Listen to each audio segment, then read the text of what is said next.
Hello everyone, this is Filipponi here, and I'm summarizing this article for completion of our Module 1 of our blended learning course.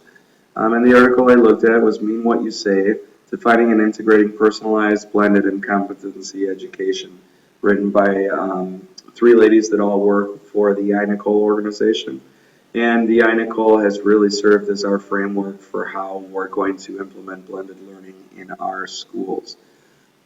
Please excuse the rudimentary nature of this as it's my first screencast, and I'm sure I will be able to produce much better and engaging presentations for you all in the future. So, as we look at this article, I was drawn to a quote by Sir Ken Robinson in 2009 when he said that education doesn't need to be reformed, it needs to be transformed. The key is not to standardize education, but to personalize it. And I think that speaks to me and that it speaks to a lot of us who are just really kind of tired of the way that we've standardized education in response to the No Child Left Behind Act and the climate of the country.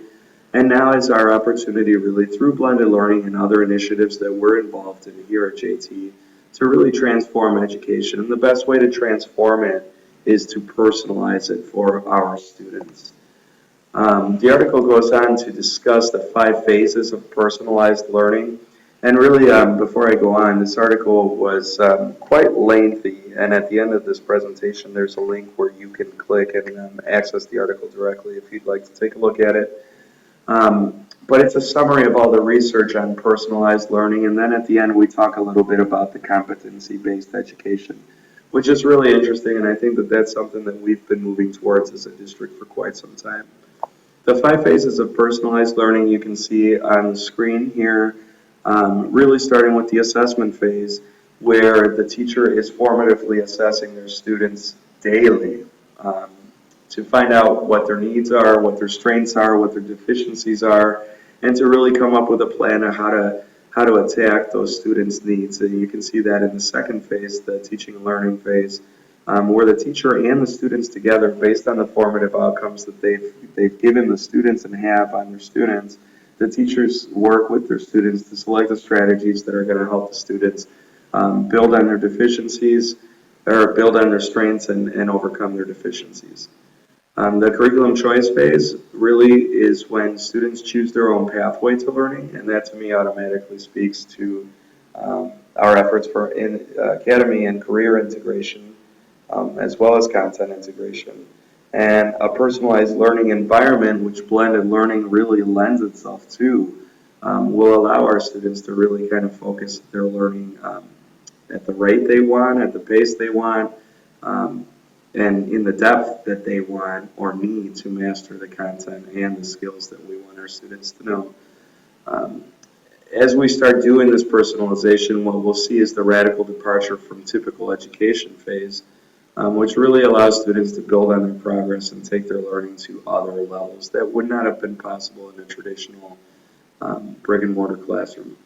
Education beyond the classroom phase is when students and teachers are interacting beyond classroom hours, but students are really taking use of that time to personalize their learning and to go into greater depth or to complete their work at their pace. And they would use social and community connections to personalize learning for themselves. It makes sense when students are interacting with each other and with the internet that they may be able to not only have the authentic audience, which oftentimes lends itself to better demonstration of mastery of skills, but it also lends to the application of learning, and that's where the social and community connections come in. And we've seen wonderful examples of that throughout the district already. Blended learning is the next opportunity to take that to a different level. Much of this work actually supports Bloom's 1984 Sigma 2 study, in which Bloom studied students in 2 very distinct environments. The first group of students were students that received one-on-one tutoring, and they outperformed students in a traditional 30-to-1 classroom by 2 standard deviations, which makes a whole lot of sense. If you can personalize learning to the students' interests, capacities, capabilities, then the student will perform better. Differentiation then is an essential element to personalizing that learning. And we've been working with differentiation now really since 2009 in our district, but I think that we've been able to get a better handle on how we want to see that. And teachers feel more comfortable with it. Now the blended learning opportunity is going to help those teachers and students have a much more physical and virtual experience with differentiation. When teachers were surveyed throughout the country on what they believe personalized learning to be, this list of 10 elements was developed, and really they make a lot of sense. The first one, and this was a ranking of teachers' responses of critical elements to personalized learning. And the most common response that teachers said was student choice, that it really depends on what the student wants to learn and how they want to learn it. So in a blended environment, the more choice we can give to students, the better it will be. It's not enough to just put your JT Shares or JT Learn calendar online and then have students click through the calendar to complete the course. I've seen that with fully online products, and I've seen students die in front of a computer doing those things, and it's not inspiring at all. Putting the computer in somebody's face doesn't make them automatically engaged. So the more choice you can give the student, the better. The differentiation was the second most common element identified, along with the need for immediate interventions, which I found very fascinating. It makes sense. A lot of times it feels like we're working on 100 initiatives at the same time, but they are connected. As we work through our problem solving and progress monitoring initiative, blended and personalized learning fit well with that, because when you're getting these students work and you're looking and you're constantly assessing, you're going to see the need for immediate interventions to arise. Flexible pacing goes back to the student choice piece as well. And really the creation of a personalized learning plan for each student where teachers and students are working together to really custom fit, tailor the experience to the student. On the second half of our list here, you see deeper learning and problem solving to develop meaning. And this part really speaks to me because these 5 points here, 6 through 10, really kind of summarize what we hope to create when we started working on the curriculum alignment and integration process 2 years ago. We're currently in the third year of that process, and we've based much of our work on the research of Wiggins and McTighe, and this really supports that work. So I'm very pleased with the curriculum that we've developed, and the courses we've chosen will lend itself to an effective blended environment because of how we've expected our teachers to go deeper in the content. So we took a lot of content out, as painful as that was, but now students and teachers have the ability to really focus deeply and focus on understanding, not so much on coverage, the coverage of material. Frequent feedback is essential, and that's why you see the need again for immediate interventions and flexible pacing.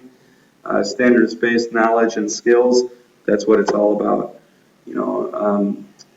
Anytime, anywhere learning, and that's fabulous. Students may be more engaged at their own pace at 10 o'clock at night with their pajamas. To me, that just makes me tired because I want to be asleep. But these kids are up late, and that's when they feel the most productive. So why not take advantage of that opportunity through a blended format? And then our performance-based assessment system that we're going to finalize this summer is really what it's all about. And I'm really proud of the social science and language teachers. So we've made the shift from really kind of trivial multiple choice tests to really creating effective PBAs that let the students show what they know. The Gates Foundation, at the same time of the survey, did a study, and they came up with these 4 main themes that typically describe a personalized learning environment. The first being learner profiles, and that makes sense because this would be all of the data that you gather from that formative assessment and the formative assessing of your students, and to develop a unique profile for each student that will help them be successful. We have personalized learning paths that you see where the students really get to design their own pathway to learning and really promote that individual mastery. And this kind of goes back or foreshadows a little bit of the competency-based model that we'll get into in a minute. The flexible learning environment is key again because it's all dependent on the students' interest and their choices. So the article summarizes blended learning as really a GPS, and to me this really made sense to me. Because when I think of the GPS in my car, I get instant real-time data. I know exactly where I am on the road, and if I'm going the wrong way, it tells me immediately. And that's really important. I think that instant feedback is going to help our students tremendously, and it's going to help our teachers be more effective when we're benchmarking our standards and trying to get to where we need to go. There are three different models of blended learning that the article cites, and I'm focusing more on the enriched virtual model because that's the one that we're really looking to run and implement next year. Our one-to-one infrastructure really makes this possible because not only will the students be able to come to school and learn in a real-life environment, but they'll also be in a virtual environment for part of the time. So the two experiences really lend itself to personalization and effective interaction. The INACOL organization uses the TPAC model, which we've seen before with the NETS and with other technology initiatives, and they call for the use of effective technology platforms. And we believe that JT Learn, JT Shares, JT Teams are really the best out there for putting our education in a blended type of format. The people pedagogy and PD is important, and we've always believed that since that's why we've worked so much with teachers before we even implemented the one-to-one initiative, because the professional learning and the professional development is key. The assessment piece is critical. We need to know if we're successful with our learning and with our teaching. So we've chosen courses that have strong assessment of the curriculum, and we will certainly be looking at the way we assess our teacher effectiveness as well. And then the online content is critical, and our curriculum lends itself for teachers to be creative with the delivery of that content. The move for competency education really kind of shadows the Common Core reform initiative, because competency education kind of moves away from using seat time as the main standard of student mastery. So instead of getting 180 minutes as required by the state of Illinois for instruction, and you'll notice there on the bottom of the slide that we are one of 9 states with no competency-based educational policies. Even though I believe with the remote education plan and with moving towards blended learning, we are kind of getting closer to this, but seat time still drives us.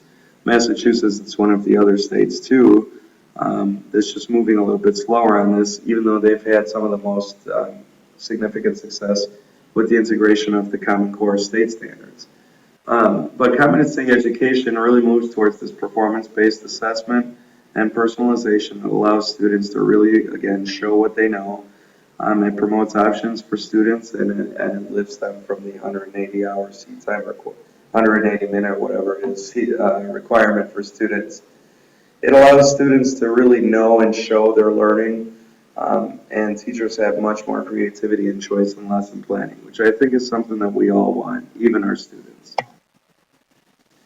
So to conclude this summary of the article, I believe that at some point, excuse me, this will just be the way that we teach. We think that soon 80% of all adults will have some kind of blended or online experience, and we want to prepare our students for that shift. And as promised on this last link is the link to the article.